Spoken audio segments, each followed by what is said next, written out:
Christina Onassis poseía algunas de las joyas más extraordinarias jamás creadas. Diamantes que desafiaban la física, rubíes que habían adornado a reinas, piezas tan raras que los coleccionistas susurraban sus nombres en círculos privados.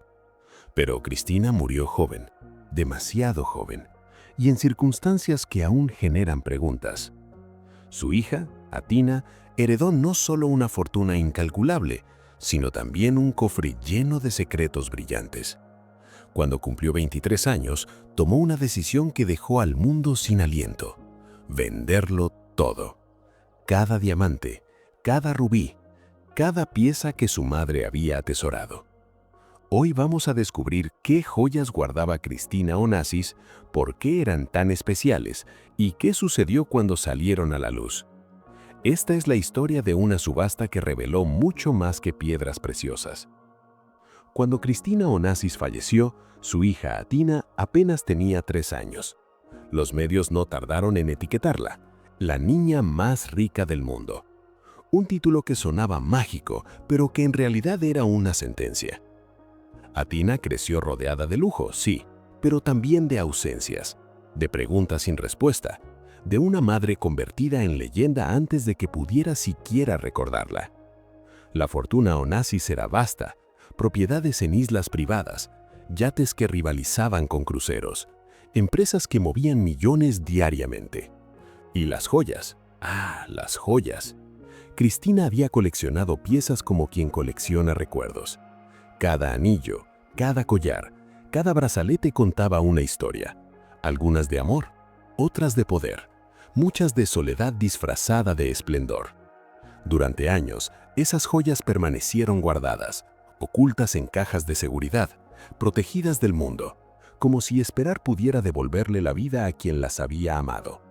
Pero Athina creció, y con el tiempo comenzó a ver esas piezas con ojos diferentes.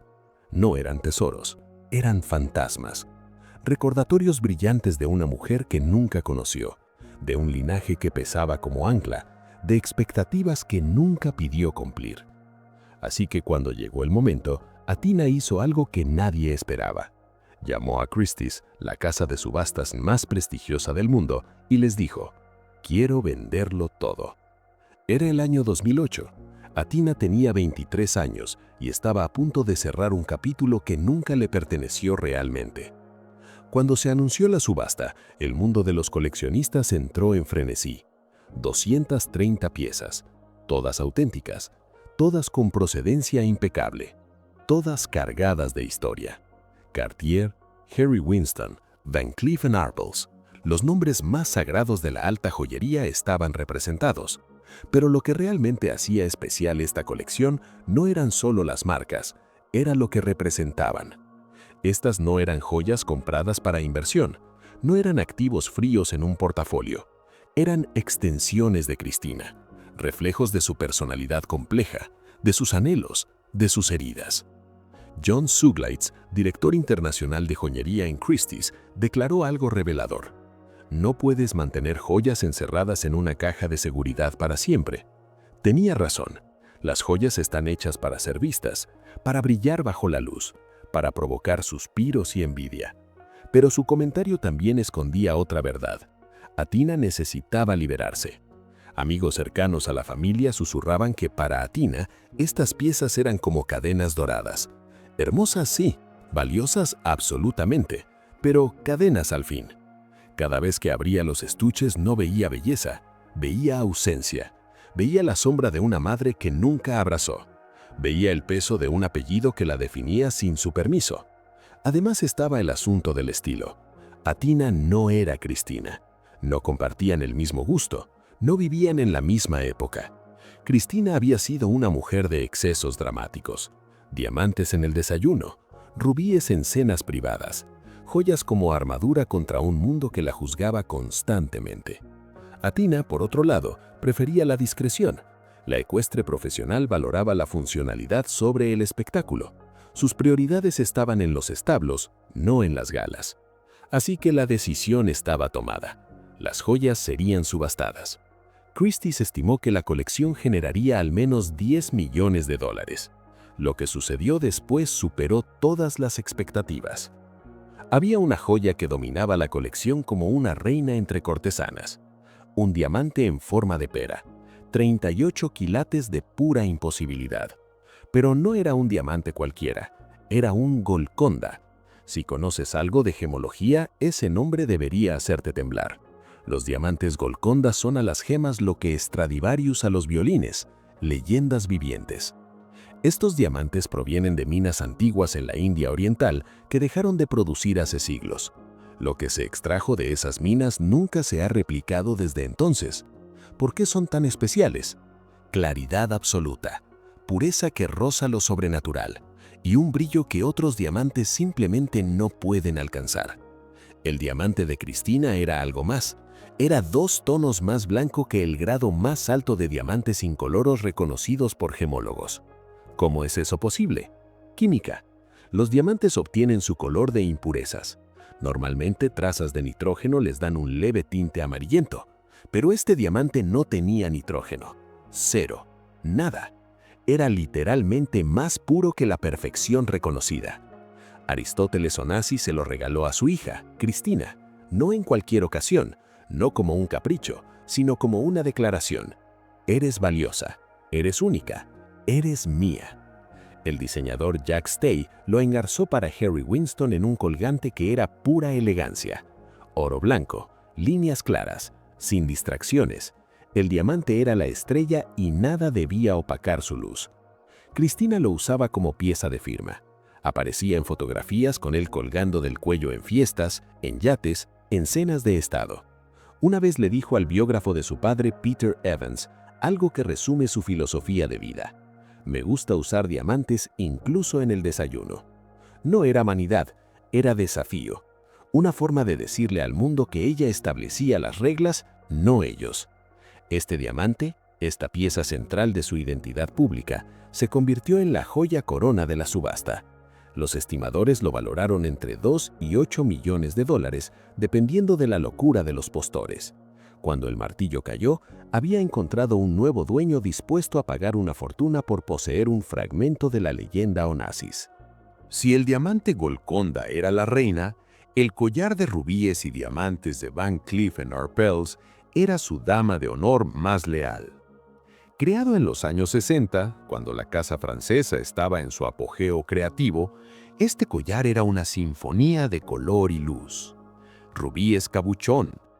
Eso significa que en lugar de facetas cortadas, las piedras eran pulidas en formas suaves y redondeadas. Es una técnica antigua que realza el color puro de la gema sobre el brillo. Estos rubíes no gritaban, susurraban. Y los susurros a veces son más poderosos que los gritos. Cada rubí estaba rodeado por racimos de diamantes talla brillante. Pequeños, sí, pero estratégicamente colocados para crear un contraste hipnótico entre el rojo sangre y el fuego blanco. El collar medía 18 pulgadas, suficiente para descansar justo debajo de la clavícula, el punto perfecto para capturar miradas sin parecer excesivo. En total, los diamantes sumaban 33 quilates, los rubíes casi 16. Pero los números no cuentan toda la historia. Lo que hacía especial este collar era su equilibrio. El diseñador había logrado algo extraordinario, hacer que piedras de diferentes tamaños y densidades fluyeran como si fueran una sola entidad líquida. Cada unión entre rubí y diamante era una obra maestra de ingeniería invisible. Los engastes prácticamente desaparecían, creando la ilusión de que las gemas flotaban sobre la piel. Van Cleef & Arpels grabó su firma y número de serie en la pieza, no solo como marca de autenticidad, sino como sello de orgullo. Para Cristina, este collar representaba algo más que belleza. Representaba su conexión con Europa, con la elegancia francesa, con un mundo que intentaba conquistar a través del estilo. Valor estimado, $551,000. Un precio que reflejaba no solo el oro y las gemas, sino las manos expertas que lo crearon y la historia que llevaba consigo. Harry Winston vuelve a aparecer en esta historia. esta vez con un collar de zafiros y diamantes que parecía arrancado de un cuento de hadas. Winston era conocido por algo específico: nunca comprometía la calidad de sus gemas. Si una piedra tenía la más mínima inclusión visible, no entraba en sus diseños. Punto. Este collar llevaba zafiros de un azul tan profundo que parecían contener océanos. Los zafiros siempre han cargado simbolismo. En culturas antiguas representaban sabiduría, protección divina, paz interior. Los reyes los usaban no solo por belleza, sino por la creencia de que los protegían de envidias y traiciones. Para Cristina, una mujer cuya vida estuvo marcada por traiciones familiares, amores rotos y desconfianza constante, este collar podría haber sido un amuleto. Una protección que, como sabemos, nunca llegó realmente. El diseño era típicamente Winston: permitir que las gemas hablaran, sin ornamentos excesivos, sin distracciones, solo zafiros impecables rodeados por diamantes que servían como marco, no como competencia. El collar no era la pieza más cara de la colección. Valuado en alrededor de $19,000, era casi modesto en comparación con otras piezas. Pero su valor emocional era inconmensurable. Era un recordatorio de que, aún rodeada de riquezas, Cristina buscaba algo que el dinero no podía comprar: paz. Y ese detalle, esa vulnerabilidad escondida en joyas de piedras azules, es lo que hacía esta colección tan conmovedora. Y entonces llegamos a la pieza que dejó a todos sin aliento: un Buda de jade. Pequeño, apenas más de 10 centímetros de altura, pero creado por Carl Fabergé, el joyero de los zares rusos. Cuando Christie's lo catalogó, lo estimaron en $444,000. Ya era una cifra impresionante para una figurilla, pero cuando el martillo cayó, el precio final fue de $2,400,000, más de 5 veces la estimación. ¿Por qué? Porque esta no era solo una escultura, era un milagro de ingeniería miniaturizada. El Buda tenía manos móviles, la cabeza giraba. En el interior, contrapesos invisibles mantenían el balance perfecto. La lengua era un rubí tallado, los ojos una combinación hipnótica de rubíes y diamantes. La faja que rodeaba la figura estaba esmaltada en gris ostra, técnica distintiva de Fabergé, e incrustada con 4 rubíes cabuchón separados por 5 diamantes talla rosa. Los pendientes eran diamantes, el collar lucía un rubí adicional. Cada detalle era una declaración de maestría absoluta. Pero aquí está la parte fascinante. Fabergé, a pesar de trabajar en Europa, respetó profundamente la estética china original. No occidentalizó la pieza, no la mejoró según estándares europeos, la mantuvo simple en su ornamentación, honrando la tradición budista de que la verdadera belleza reside en la simplicidad. El resultado fue algo único en la historia de la joyería: una fusión perfecta entre simbolismo oriental y artesanía occidental. Cristina lo exhibía en su yate privado, no en una vitrina, no escondido, sino en un lugar donde pudiera verlo diariamente. Para ella, quizás representaba algo que siempre buscó: equilibrio, paz interior, sabiduría que su caótica vida nunca le permitió alcanzar.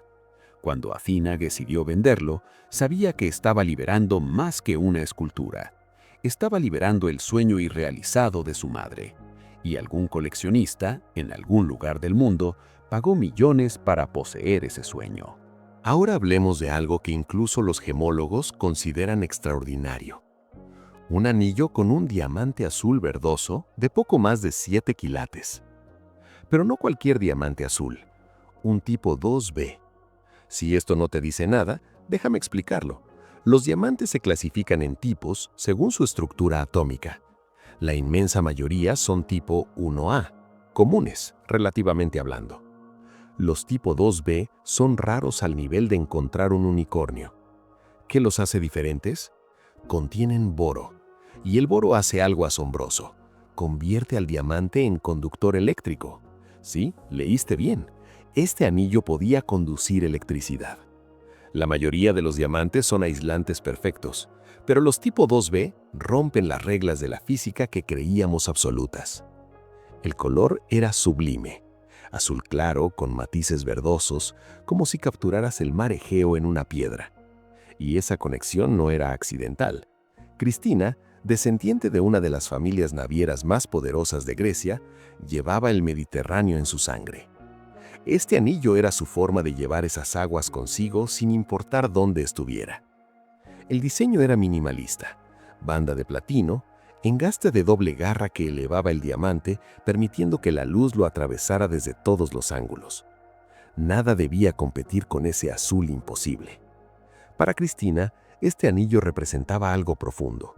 En medio de su vida caótica, de matrimonios fallidos, de pérdidas familiares, de soledades ruidosas, ese azul era un ancla, un recordatorio de claridad, de transparencia, de paz, cosas que deseaba pero que siempre se le escapaban entre los dedos.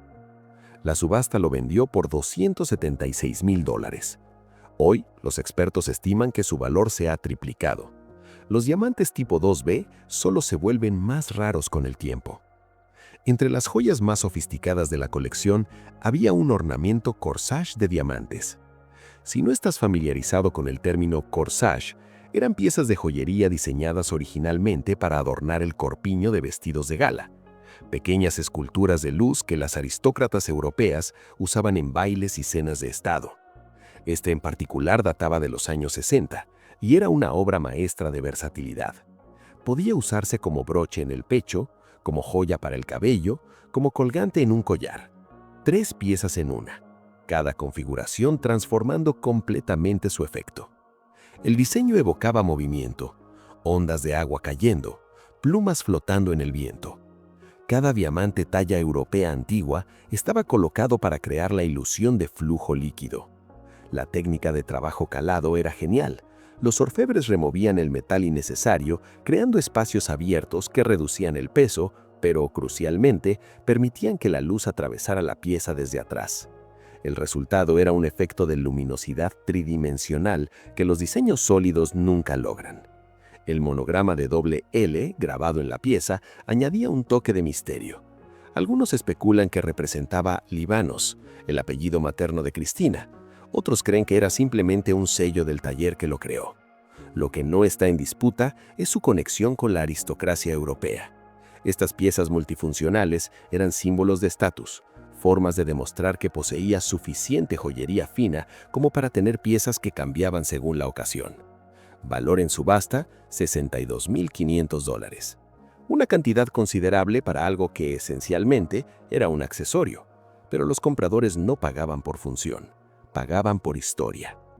Y ahora, la pieza más inusual de toda la colección. Un brazalete hecho de pelo de elefante trenzado. En una subasta llena de diamantes, rubíes y zafiros, este brazalete destacaba por ser completamente diferente. Orgánico, primitivo, casi fuera de lugar. Pero para Cristina era de sus posesiones más preciadas. Lo había adquirido durante un retiro en África, uno de los pocos momentos en su vida donde logró escapar del acoso mediático, de las expectativas familiares, de su propio apellido. En África, por unos días, no era Cristina Onassis, la heredera. Era solo Cristina, una mujer buscando significado. El brazalete tenía peso cultural profundo. En muchas tribus africanas, los pelos de elefante se prensan y se usan como símbolos de fuerza, protección contra el mal, conexión con la tierra. No es joyería para presumir, es joyería para sentir. Los extremos del brazalete estaban cubiertos con tapas de oro grabadas con patrones meandro griego. Una fusión perfecta entre África y el Mediterráneo, entre lo ancestral y lo clásico. Pero lo que hacía esta pieza verdaderamente personal era la inscripción al interior, las iniciales de Cristina y su esposo. Había convertido un símbolo tribal en un token de amor privado. El precio de subasta fue de $18,800. Comparado con otras piezas, era modesto. Pero aquí está la paradoja. Probablemente era la pieza con mayor carga emocional de toda la colección. No valía millones en gemas, pero representaba algo que ningún diamante podía comprar. Un momento de paz genuina. Cerramos el recorrido con un anillo de diamante amarillo. 4,5 quilates de piedra en forma de pera. Amarillo natural intenso, ese tipo de color que proviene de átomos de nitrógeno atrapados en la estructura cristalina durante millones de años. Los diamantes amarillos siempre han simbolizado optimismo, energía solar, calidez. Son gemas que parecen irradiar luz propia incluso en la oscuridad. Cristina lo usaba frecuentemente. Era uno de sus favoritos, según registros fotográficos. Pero algunos estudiosos de su vida han notado algo inquietante. El amarillo también simboliza precaución, advertencia, peligro oculto. ¿Era Cristina consciente de esta dualidad? ¿Elegía este anillo como recordatorio constante de que incluso las cosas bellas pueden ser engañosas? No lo sabremos nunca, pero es imposible no ver la ironía. Una mujer rodeada de lujo que nunca encontró verdadera felicidad, que tuvo todo excepto lo que más importaba: amor estable, salud mental, paz interior. Y usaba un anillo que, sin palabras, le advertía de los peligros que ya conocía demasiado bien. El precio de subasta superó los $150,000, pero su valor simbólico era incalculable. Cuando el último lote fue vendido y los números finales se calcularon, Christie's anunció el total: $13,300,000. Más de 3 millones por encima de la estimación inicial. 230 piezas encontraron nuevos dueños, cada una llevando consigo un fragmento de la historia Onassis.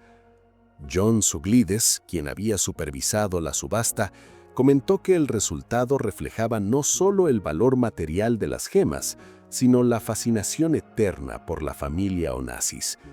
Estas joyas ya no son solo objetos, dijo, son reliquias de una era que ya no existe. Y tenía razón. La colección representaba un tiempo donde el dinero compraba glamour sin límites, donde las familias poderosas vivían como realeza moderna, donde el exceso no solo era aceptado, sino esperado. Pero también representaba el costo oscuro de ese mundo, las soledades que ningún rubí podía llenar. Athina, al vender estas piezas, no estaba traicionando la memoria de su madre, estaba liberándose de la expectativa de convertirse en ella. Las joyas de Cristina Onassis eran extraordinarias. Diamantes que desafiaban la ciencia, diseños que fusionaban culturas, piezas que llevaban siglos de historia en sus engarces. Pero todas ellas, juntas, no pudieron darle lo que realmente necesitaba. No pudieron protegerla de la depresión que la perseguía. No pudieron llenar el vacío que dejó la muerte temprana de su hermano Alexander. No pudieron salvar sus matrimonios fallidos ni darle la estabilidad que anhelaba. Murió a los 37 años, joven, sola, rodeada de lujo, pero despojada de paz. Y dejó atrás estas joyas, cada una un testigo silencioso de una vida vivida bajo reflectores imposibles. Cuando Athina las vendió, muchos lo vieron como un acto frío, calculado, materialista. Pero quizás era lo contrario. Quizás era un acto de liberación, una forma de decir: no seré definida por piedras brillantes, no seré prisionera de una herencia que nunca pedí. Las joyas encontraron nuevos dueños, coleccionistas que las admirarán por su belleza, inversores que las verán como activos, pero ninguno de ellos llevará el peso que esas piezas cargaban para Cristina. Y quizás eso sea lo más misericordioso que podía pasar. Las joyas, finalmente, eran solo joyas, y Athina, finalmente, podía intentar ser solo Athina.